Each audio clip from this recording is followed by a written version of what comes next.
Very welcome on to the Matchbook Football Podcast, and what a pivotal week for three English clubs plus the rest of them. Obviously, basically legacies get decided next season, gets decided, managers' jobs gets decided.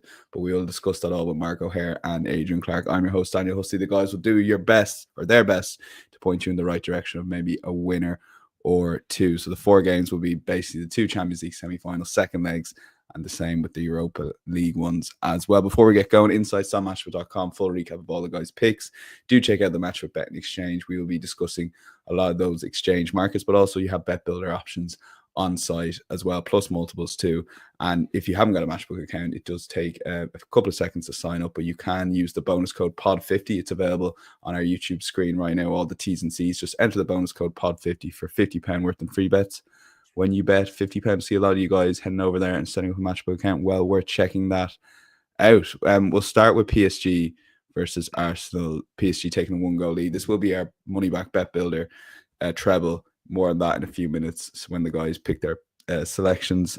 Adrian, it's just a mentioned pivotal games for clubs and for Arsenal and Mikel Arteta. It season defining, maybe the last 5 years of work defining. Is that too much to say? I don't know. I don't think winning the Champions League or reaching the final is defining necessarily for Arteta. It's tough, to get to the Champions League final is exceptionally hard, and I do think it's been upward curve all the way until now, and there's been a bit of a flatten off. But what I will say is that from a long way out this season, Arsenal knew the Premier League season was done. So I think that's impacted them as well as the injuries and everything that went before. It's hard to be at full tilt every week when none of it really matters apart from the cup games. So I'm going to sort of give them a pass a little bit at the moment. It would be sensational if they were to overturn this and reach the final and maybe win the Champions League, but I don't think it has to define Arteta. I do think next season is huge, especially if Arsenal do spend in the summer, which surely they will. So then I think really it would be time to deliver that piece of silverware. But I think to win the Champions League, you can never expect it. So let's see what it brings. Big game though, isn't it? Huge game. Massive game. Where do you think they can do it? I do, yeah. Look, they're gonna need a lot of luck. I think because they're gonna have to ride some tough spells in the game. This PSG front line is absolutely magnificent, and they're going to have plenty of moments, aren't they? PSG. So also going to need a big performance from David Raya, William Saliba. Kivior's going to have to step up again. Its mistakes are going to have to be kept to a minimum, and then at the other end of the pitch, Arsenal are going to have to be clinical. They're going to have to be not going to get loads of chances. They did get some big chances in that first leg that were spurned. This time around, they can't afford to miss those. So for me, obviously, in both boxes, they've got to be nearly perfect. And then you're looking at Declan Rice to be the main man, the one that carries the team, because he's the one player in world-class form at the moment, Declan Rice. He's absolutely brilliant. So, yeah, get it right at both boxes. Declan has a big game and also have a chance, but it's going to be very, very tough. In terms of the way I see it going, I see Mikel changing the tactics to go with Marino up front. Partey will be back in the side. I'm pretty sure of that. And that should make a big difference. I think that Declan Rice in that box-to-box role makes Arsenal better. The midfield wasn't right in that first half against PSG. I think we all saw that. So, and it was costly for that first goal. So, yeah, that will be better. I'm convinced of that. Don't know which way Arsenal are going to play it. I think if I was Arteta, I would go all out for an early goal, a little bit like PSG did. But then if it doesn't come, settle in and stay in the game and sort of try and Anfield 89 it, if you know what I mean. That's not one for the younger viewers or listeners, but Arsenal needed two clear goals at Anfield back in 89 and they were patient. They took their chance when they came, but they didn't try and win it in the first half. So, it could be one that balls up in the second. Look, I see both teams scoring here. I've got to be honest. Arsenal have to go for it. They have to, take chances. And I think they will. They won the big chance count, didn't they, in the last game? And Arsenal scored loads of goals away from home in the Champions League, 4 straight wins away.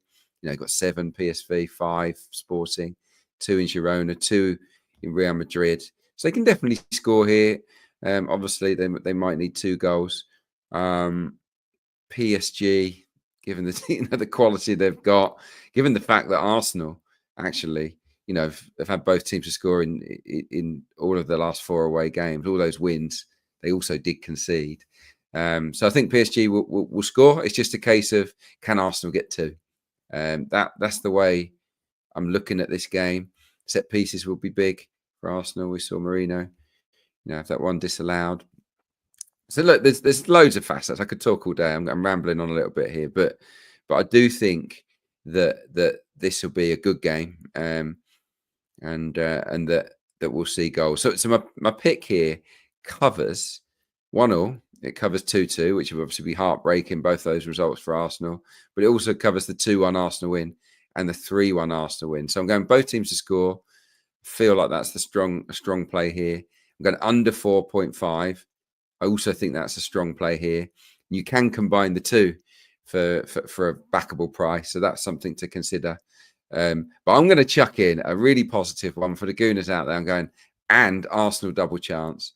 And that takes it to 3.0, which is 2-1. So I'm giving Arsenal a shot here and not losing the game. But it doesn't mean, obviously, that they go through if it's a draw. Okay, yeah, fascinating there. So both teams to score under 4.5 goals, and Arsenal double chance for Adrian at 2-1, 3.0. And Mark, yeah, Adrian touched on it. We could spend 40 minutes talking about nearly all of these 4 games, but sum it up in a couple of minutes for us. Fascinating tie-in, and I sort of agree where there should be patience with Arsenal fans, given where Arteta's taken Arsenal from. So next season, for sure, at the very least, no matter what happens. But it's still a massive, massive game. And it is defining for some legacies, and just maybe takes that pressure off if you do even just get to a final, Yeah, as Adrian says, reaching a Champions League final is incredibly difficult. Take Real Madrid out of the equation, and not many teams are doing it regularly. We saw Pep Guardiola and Man City struggle to do so for so long, really. Even the likes of Bayern Munich dominating their domestic divisions have always found it difficult to dominate in Europe consistently too. So I think it'll be a successful season if Arsenal do manage to reach the Champions League final, irrespective of what the result is. But yeah, this is a tricky betting heat. They're 5.0 to qualify, which I think is on the verge of being a nice price to cheer on, actually, even though I think PSG are worthy favourites, even at 2.16 to win the match in 90 minutes. I'm not going to back them because, as I've said previously through the years, I'm not hugely fond of backing a team who don't need to win a football match when they're already favourites to do so. So I'm just a bit, the first leg was interesting enough. I just would have loved to see Arsenal hold out for a little bit longer, conceding that early goal, knock the stuffing out of them, change the complexion of that first half, kill the atmosphere a little bit, and PSG really made their mark in that opening 20-30 minutes. But then Arsenal did bite back for the second third of the match, and unfortunately for them, they weren't able to sort of make their pressure count, and then PSG probably edged it out in the last third as well of the match too. So overall, I was a little bit disappointed by Arsenal, but there were understandable reasons for that. Adrian's already mentioned Partey's absence, I think, was enormous. Really limited Bryce's game, and Ødegaard's been playing very well recently, and he had a particularly poor game. But the balance should be better this time around. But even still, I think you're meeting one of the best midfields in Europe right now. You're also playing against 2 of the best fullbacks in the world right now, and 3 of the best forwards as well. So it's a huge task for Arsenal. I'd have much preferred them to go here level pegging and be much more confident. But the fact that they're going to have to be a bit more expressive at some point may well play into PSG's hands. And yeah, PSG, like Arsenal, all their eggs are in the Champions League basket right now. And there's another very confident performance from them overall at the Emirates Stadium. And they've been the better side in 4 of the 5 games now against Premier League opposition. Even the Villa second leg, they were a class apart in the first half before sort of wobbling in the second period. So you could probably say, they've had about 10 halves now against English opposition. They've probably been the better side by distance in at least 7 of those, possibly 8. And particularly in Paris, where they've been a real force. They're averaging 27 shots at home against Liverpool, Man City and Aston Villa this season in the Champions League, which is absolutely outrageous, really. So I don't expect them to hit those numbers this time around. Dembele should be fit by the sounds of it, according to the French press, which is a big boost for them. But yeah, I guess I go back to what we talked about at the start of this tie back last week. I couldn't really find an angle I really wanted to get with in the major markets. I can see most results or scenarios playing out here. But one thing I'm relatively confident about is it's not going to be a high scoring game. I don't imagine the 4.5 goal line will be beaten. So I'm going to combine that alongside over 3.5 cards, which comes in at 188. And I think that feels like a nice price to cheer on. We know Arsenal matches rarely escalate into sort of goal-heavy games, even this being a sort of second leg. I still think they'll be quite sensible in their approach. But cards-wise, PSG don't often get involved in high card counts. Last week we had 4, and the referee had a particularly weird game in that first half. But yeah, Arsenal games do tend to produce cards. 6 of their last 7 in the Champions League have seen 4 or more. This is a semi-final second leg. The stakes are enormous. And we've got a great refereeing appointment here if you do like cards. Felix Weyer, the German, he's gone over this mark in 20 of his last 23 UEFA club assignments. He's given a red in 5 of his last 7. He's averaging 5.6 cards across his 36-game Champions League career. 30 of those 36 games saw 4 cards or more. He's never refereed beyond the last 16 in the Champions League. So this is a big game for him too. And I imagine he'll be tested considering the magnitude of the match too. So I'm going to combine under 4.5 card goals with over 3.5 cards at 188. Do expect PSG to qualify, but don't expect it to be a cakewalk either. Okay, that's under 4.5 goals and over 3.5 cards, 188. And before we get to the podcast bet builder, we have the first comment of the day in here saying Adrian back in Arsenal 101 landed on the Champions League. That's not true. I have backed against Arsenal before, and I will absolutely say it if I don't fancy it, if I'm worried. So, I wouldn't. This isn't my fan. This isn't my fanness. Doing it, I genuinely think Arsenal have a chance, but I completely agree with Mark. As in, any result could happen. Any result here could happen. A heavy win, not a heavy win, but a big win either way could easily happen. So yeah, let's see how it turns out. But Arsenal definitely got a chance. The only thing I wondered your thoughts, Mark, on the resting. So obviously Mikel Arteta didn't really rest hardly anybody. Backfired, losing to Bournemouth. I noticed all 3 of the other semi-finalists have basically just played their reserves at the weekend. I mean, you can look at it 2 ways. You can immediately, I think, that's an advantage to the teams that rested. But sometimes you can lose rhythm. I don't know. Yeah, I think the proof will be in the pudding, won't it, on Wednesday night, when whatever the result being, that will be the right or wrong thing of Mikel Arteta, really. Yeah, I have to admit, I was surprised when I saw Arsenal's team sheet against Bournemouth, and I think most people were. We all expected them to sort of rest and rotate, and the market did too, because Arsenal were going off at an enormous price compared to what they normally would be against Bournemouth. But I was surprised because it's been quite a taxing campaign for Arsenal. There is already a bit of fatigue in the legs, compared to PSG, who've had the league sewn up for quite a few weeks now. Considering this game could go to extra time, if Arsenal are going to qualify, they probably have to win by 2 goals in 90 minutes to make it happen. That's another half an hour in your legs as well. So yeah, I was surprised, but if Arsenal do qualify, then it's the right thing to do. So yeah, exactly. Yeah, we'll see. I was very surprised, but again, as Mark said, it'll be whether they win or lose. Not much wriggle room. Look at the Arsenal bench. Yeah. Look at the Arsenal bench at the moment. There really isn't much wriggle room, unfortunately. No, that is fair point. I think seven players out at the moment, according to Arteta. We will lock in. Well, we're going to combine the 2 guys' selections. You can see it on the bottom of the screen. Both teams to score. Both guys have gone with Mark's over 3.5 cards, and we'll take Adrian's Arsenal double chance. So it's 3.1 altogether. That is the £10 money back bet builder. Get your money back as a free bet up to £10 if the bet loses within 48 hours. Full T's and C's available on inside.matchwood.com. We see a number of you guys backing that every week, so well, we're checking that out. We'll move on to another crucial tie, and what a game this was. It took us all by surprise, to be fair. Inter 3, Barcelona 3 heading into the second leg. Mark, where do you start with this? Is it going to be more of the same with Barcelona camped in, Inter's half, Inter trying to hit them on the break? Is that the setup of the game? Did the early goals exaggerate that at all for you, or how do you see the second leg shaping up? Well, I mean, the first leg was Probably one of the best Champions League games I've seen in recent history, really. Being a semi-final, the quality of the football, the individual performances, the quality of the goals, the sort of ebb and flow of the game. It was breathless, all action, just really great entertainment. Now, no two games are ever the same, really, but I'm hoping we'll get something similar at San Siro. And in terms of, how the match might map out, I think it will be like that because, Hansi Flick has made no secret of it. That's the way Barcelona play. That's just what they want to do, how they want to play football. They want to be attacking. They want to be aggressive. They want to put the pressure on the opposition. And Inter have sort of made no secret of it. Their way of playing, they feel is best. So, before last week, I sort of suggested I was quite interested in backing Inter with a big handicap start, but Marcus Thuram's fitness was a major concern. We talked about the high line. Would they have enough pace to sort of get in behind?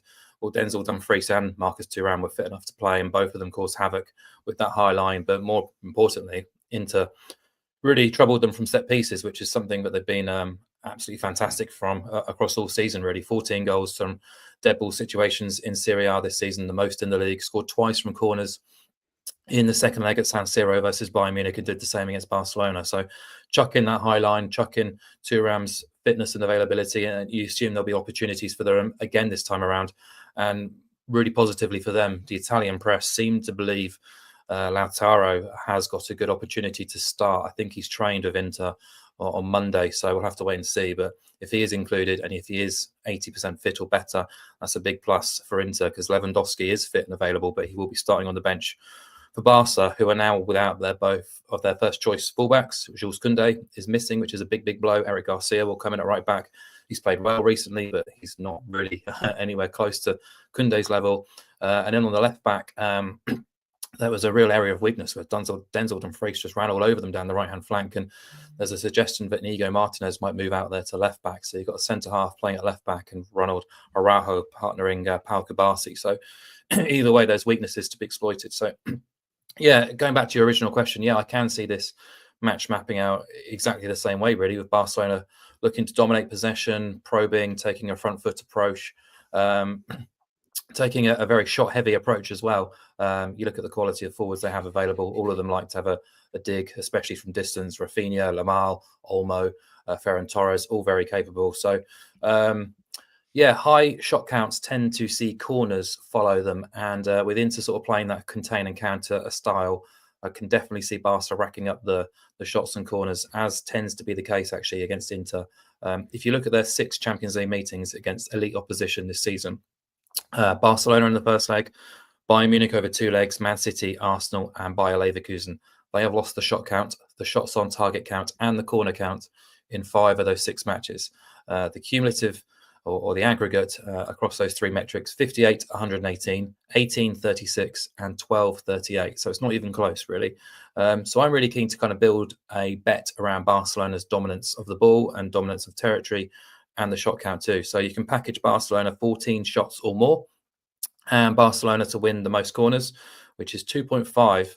That price really does appeal to me. Inter have faced at least 14 shots in 8 of their 13 Champions League games this season. Bayern had 20 at San Siro. Feyenoord had 14. Arsenal had 20.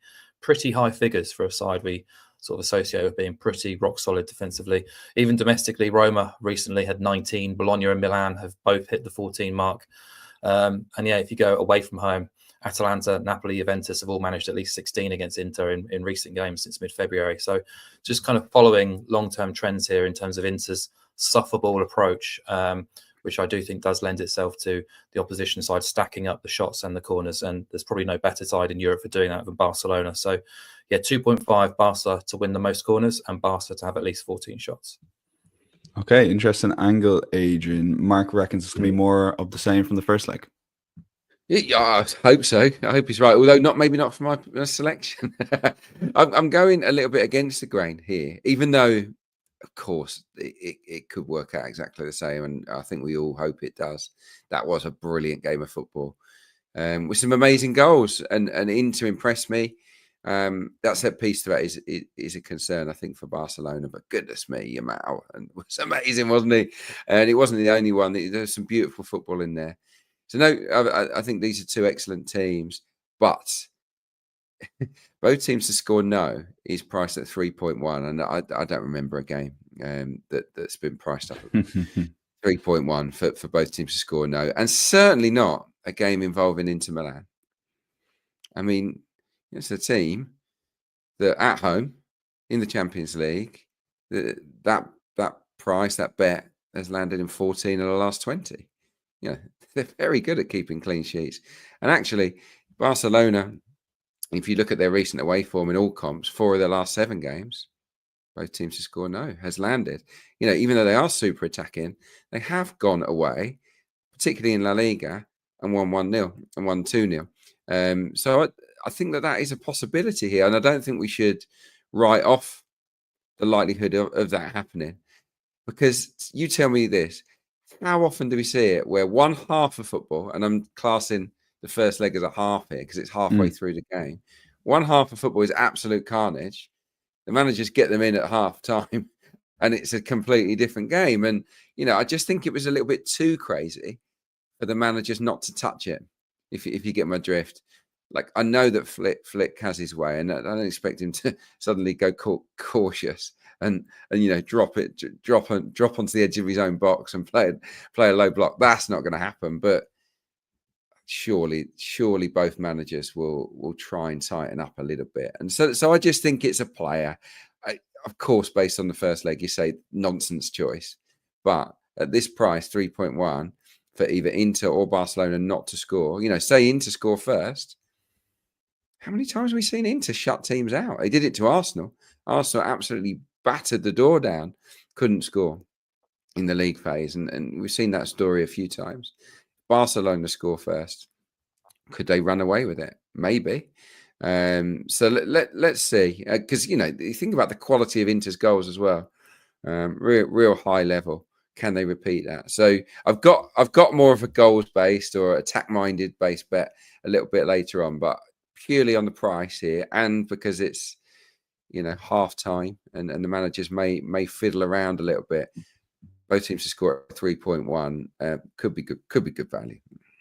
Yeah, both teams score no, that is 3.1 versus like 2.62 I see in some of the sports books at the moment, 2.7. So big old price on Matchbook. We'll lean towards Mark maybe on the bet builder option. 14 shots on most corners, just because it could be 1-1 after 2 minutes in this game. But if you have if you want the value play with Adrian Clarke, 3.1 both teams to score now, I would admit though I haven't really seen a price as big as that now. So for that sort of bet. So who knows? We will move on to a fascinating game. Adrian, we might go to you first on this game. It's Manchester United versus Athletic Bilbao. I mean, the first 30 minutes sort of went as we expected the game. I mean, Bilbao, not that they were banging the door down, but they were probably the better team. Manchester United get that goal, and I know the red card, but after that they played very, very well, very professional performance. Any sort of chance in the second leg for Bilbao to turn it around? No, they're not gonna. United will go to the final. I'm pretty sure of that. 133 teams have won the first leg in this competition by 3 or more goals away from home, and 133 of them, that's all, gone through. So you're jinxing them on purpose here, mate. The odds are stacked massively in Manchester United's favour here. You're right though. I mean, Athletic did come at them as you'd expect, and they caused some problems, and they didn't ride their luck particularly, but had to weather a bit of a storm, and then they get the goal, and it was a good goal. And then, but the game really swung, didn't it? On the penalty, the red card. Suddenly 1-0, still very much in the game. Suddenly 2 down and a man down. And I don't think it was any surprise from that point onwards that Manchester United looked so good. So I think it'll be harder for them in this game because it's 11v11. Because Athletic have to go for it. I mean, Athletic haven't scored 3 in an away game in their last 22 attempts, by the way. So that's another reason maybe not to fancy them. They actually haven't been scoring very many goals away from home at all, Bilbao. They've blanked in their last 4. But here, they've got to go for it. And Manchester United have conceded in 8 of their last 10 home games in the Europa League. Now, not the strongest opposition, let's be honest, in the Europa League for Manchester United. Only 2 clean sheets in their last 10. So I do fancy Athletic Bilbao to score here, but because of what they've got to do here, the Spaniards, they're going to have to take risks. Man United will surely get on the score sheet as well. They've got a very good home record, of course. United in Europe lost just one of their last 30 at Old Trafford in this competition. You know, I can see them. I can see them registering here. Obviously, Diallo coming back in was a big boost.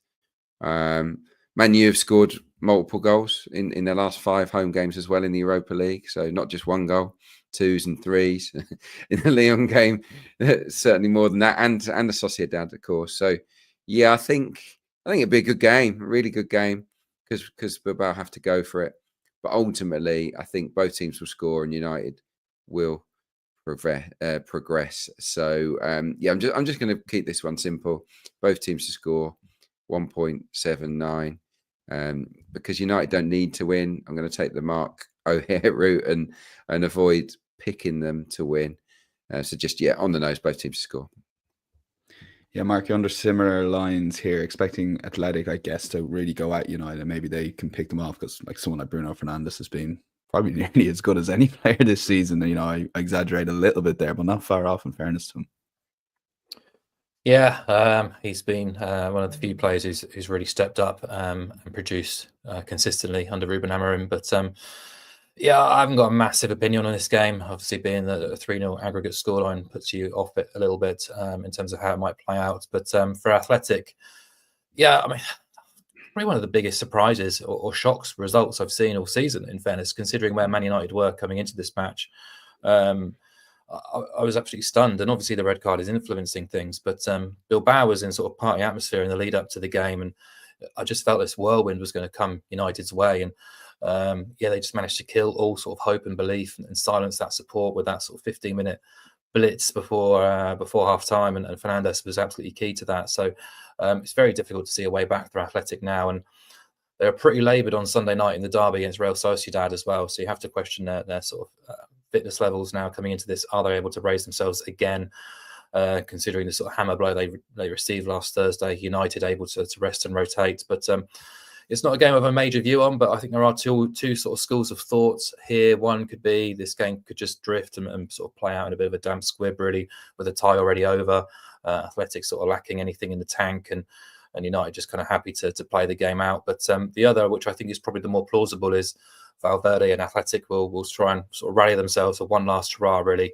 They know the importance of this competition with the final at San Mamés, and they won't want to go down limply. So I think they'll come with an attitude of giving it everything they've possibly got, knowing this Man United side isn't exactly intimidating.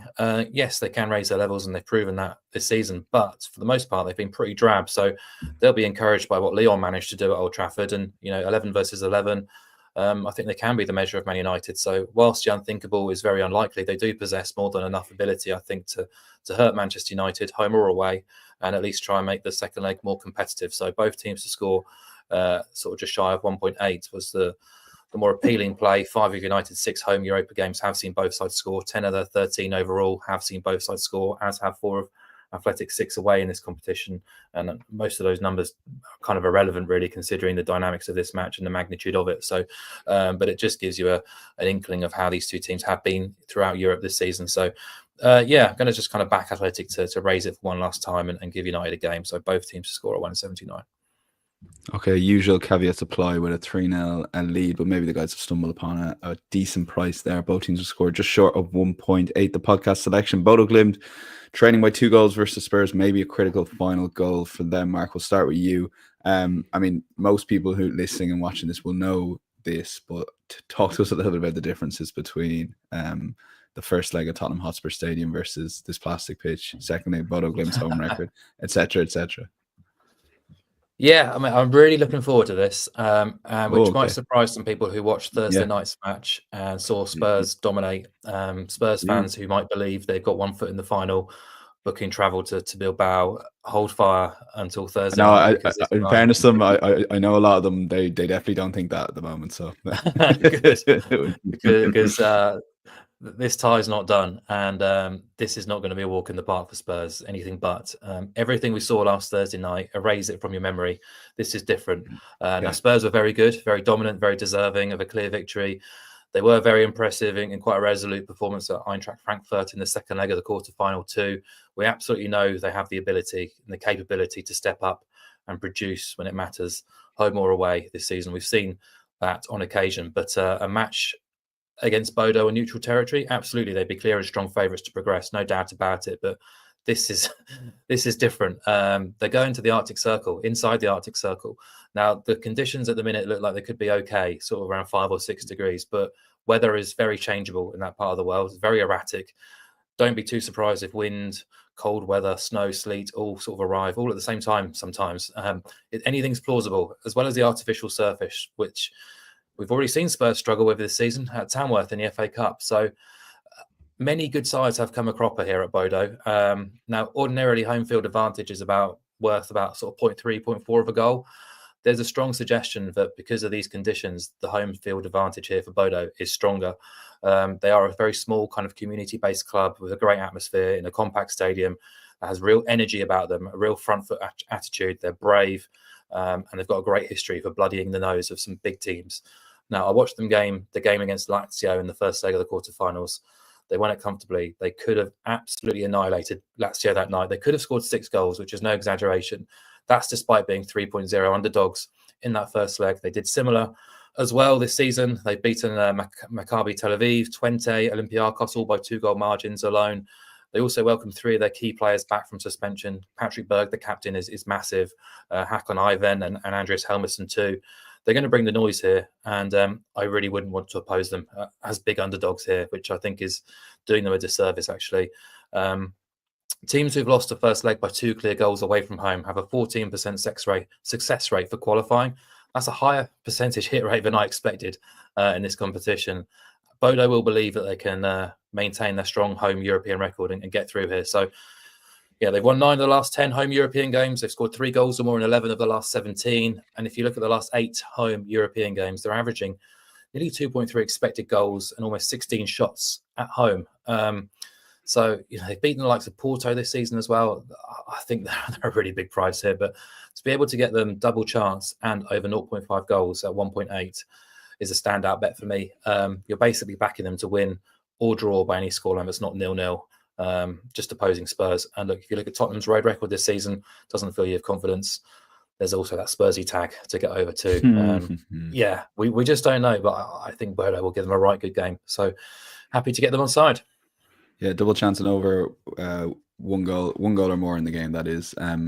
Yeah, Adrian, I'm saying with everything Mark said there, I mean, Spurs' style of play just doesn't suit trying to combat this at all, really, does it? No, fingers crossed. Everything Mark said comes true. We just spent 30 minutes trying to, say there's no, you tip Arsenal when you need to tip them. Sometimes you go against them, and then all of a sudden, yeah. No. Look, I think Spurs will probably squeak through, but I don't think this is an easy game at all. I remember watching Bodo Glimt against Arsenal. Arsenal nicked a 1-0 up, but it wasn't an easy game at all. The stats from the first leg were scarily one-sided, weren't they? 24-3 on the shot count, 7-1 on target, 42 touches inside the box to 7 from Bodo. So, yeah, look, I think it will be a very different type of game. They're the top scorers on home soil in the Europa League this season. They got 19. They scored 2 or more in 21 of their last 22 games at home in all comps. That's remarkable.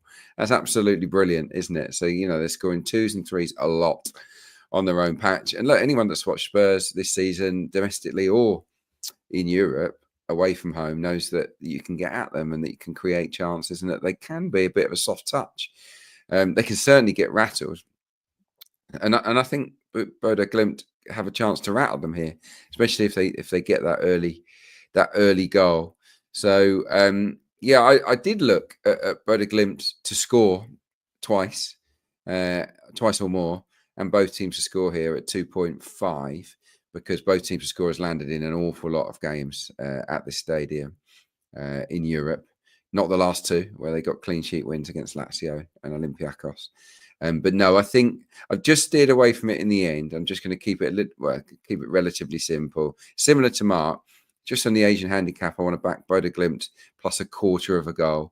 So we've got half our stake pays out the full whack if it's drawn. The other is a draw, no bet. So basically, we only lose money if Spurs win the game, and don't really fancy Spurs to win this game. I think it's going to be really, really tricky for them. So that price on Bodo Glimt plus a quarter is 1.91. Okay, fascinating there. Both guys siding with Bodo Glimt. And we'll lean towards the Asian handicap there with Adrian at 191. That's half your stake on Drawn About and half your stake on Double Chance. Insights.matchbook.com. Full recap of all the guys' picks. Mark, if you were to have one selection on the card with a decent price, you are going to target that Bodo Glimt game, and this is Bodo Glimt to lead at halftime and full time as well. Yeah, I'm expecting a fast start from Bodo. Wanted to be more aggressive than the main match preview we had there. So this was the perfect opportunity to back Bodo to lead at halftime and win the game at full time, which is 5.0. Number of markets appeal for me, all pro Bodo, but I expect them to put Spurs under pressure from the off, chasing the tie. Obviously, they scored twice in the first half and led at halftime against both Porto, Besiktas, and Olympiacos. Already this season, they absolutely bulldozed Lazio from the first whistle, despite not making a breakthrough until the second half. So there's not a huge amount of statistical evidence I can sort of point to here. It's just a view on how this match might play out, and the price is available. So I think it's worth a poker at sort of 5.2. Very nearly backed them to win by 2 clear goals or more, but this felt like the safer solution. Okay, and Adrian, you're going to go down with this ship in Paris on Wednesday night. Look, I'm full of positivity ahead of this game. It's going to need something very special. I think we all recognise that. Arsenal are going to have to be near perfect inside both boxes. Declan Rice will need another stormer. But I definitely feel that Arsenal will have learnt lessons from the issues they had in midfield in that first game. They can correct it with Thomas Partey coming in. Marino going up front, I think will help us tactically, stylistically for the game. And, PSG, especially with Dan Hakimi's side, it's a brilliant fullback. They have 2 brilliant fullbacks. But, think about the Martinelli chance, the Trossard chance, amazing saves from Donnarumma. But, Arsenal made hay down that side. They scored a narrowly disallowed goal from a set piece. These are areas that I think they can hurt PSG in. So look, you can, if you really want to get on board with Arsenal here, you can get Arsenal to win and both teams to score at 6.2, which I think is a lovely price. I mean, Arsenal have won their last 4 away games in the competition, and both teams to score has landed in every single one of them. Arsenal have actually conceded exactly 1 goal in each of their last 5 away games in the Champions League. So, what I'm saying is they might concede 1. Can they score 2? Potentially. I just think I think they have the ability to do it. PSG, incidentally, have conceded in 5 of their 6 home games at the Parc des Princes this season. And they won't have come up against teams like Arsenal every single time. So, Arsenal both teams to score 6.2. Okay, that's 6.2 for Adrian. We'll move on to best bets. And Mark, a game you were confident about earlier, and you're going to stick with the double that you've landed on Bet Builder. So that's 6-4, 2.5 on Matchball. Yeah, I just think Barcelona don't really know any other way under Hansi Flick than being aggressive and attacking, and I think it marries quite nicely alongside Inter's sort of preference for the contain and counter approach. So when Inter do meet Europe's strongest opposition, as I've said, the majority of the major metrics go against them. 6 Champions League meetings against Barca, Bayern, City, Arsenal, Leverkusen, and they've lost the shots on target and corner count in 5 of those 6 games, and they faced at least 14 shots in 8 of their 13 Champions League games. So Barca should be capable of reaching similar standards, and if they do, the corners should follow as well. So, even if Barca get in front here, I expect them to be front foot. So 2.5 felt like a nice price. Okay, that's 14 shots and most corners for Barca. And Adrian, similar lines for you for best bet? Yeah. Look, I think we can all see what's going to happen here. Barcelona are going to tear it into, aren't they? They're going to try and score goals. And we know who the main men are. Obviously Lewandowski probably back from the bench, but Rafinha, who scored so many goals in this competition, such a brilliant player. And Lamine Yamal, I thought was one of the standout individual displays I've seen all season from him. Obviously the goal was just unreal, almost scored a second worldie.